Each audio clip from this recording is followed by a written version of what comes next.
નમસ્કાર મિત્રો. લોહીનું એક ટીપું માનવ જાતની કોઈ લેબોરેટરીમાં બનતું નથી.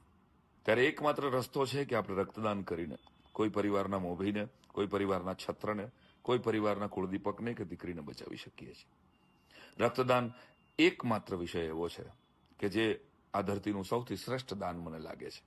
જન્મદિવસની ઉજવણી કેટલા બધા લોકો હોટલોની અંદર કેક કાપીને કરતા હોય છે, પરંતુ નાના ભાઈ તપન જેવા કેટલાક મિત્રો પોતાના જન્મદિવસને સરસ મજાનો સેવાના ઉત્સવ તરીકે ઉજવે છે.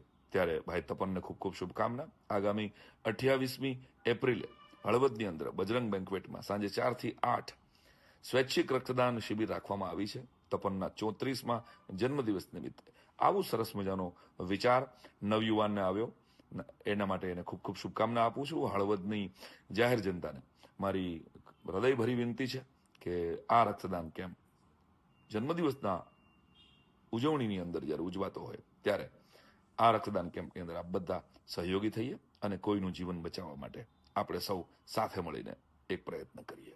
તપનને જન્મદિવસની ખૂબ ખૂબ શુભકામના. જગદીશ ત્રિવેદીના નમસ્કાર. હળવદ અને ઝાલાવાડનું ગૌરવ કહી શકાય એવો એક ખમીરવંતો અને તેજસ્વી યુવાન એટલે તપન દવે. બિપિનભાઈ દવે જેવા સમાજ સેવકના પરિવારનો આ યુવાન તપન દવે પોતાનો 34મો જન્મદિવસ ઉજવી રહ્યો છે રક્તદાન યજ્ઞ દ્વારા. અને 28મી એપ્રિલ 2025 સોમવારે આ જન્મદિવસ નિમિત્તે રક્તદાન કેમ્પ યોજાશે અને એનું સરનામું છે બજરંગ બેન્કેટ હોલ. સમય છે સાંજે 4 થી 8. એર કન્ડિશન હોલ છે અને જે રક્ત એકત્ર થશે તે સિવિલ હોસ્પિટલ અમદાવાદ અને સંસ્કાર બ્લડ બેંક મોરબીને અર્પણ થશે. અત્યારે આ કાળઝાળ ગરમીમાં રક્તની જરૂર પડે છે. સંજય રાવલના જય શ્રી કૃષ્ણ.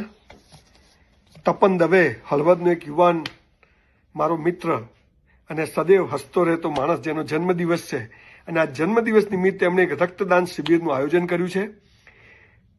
એમનો 34મો જન્મદિવસ છે અને આ આખો કાર્યક્રમ 28/4 સાંજે 4 વાગે શ્રી બજરંગ બેન્ક્વેટ હોલ, આગમન પાર્ટી પ્લોટ સામે, મોરબી માળિયા 4 રસ્તા, હળવદ ખાતે રાખેલો છે.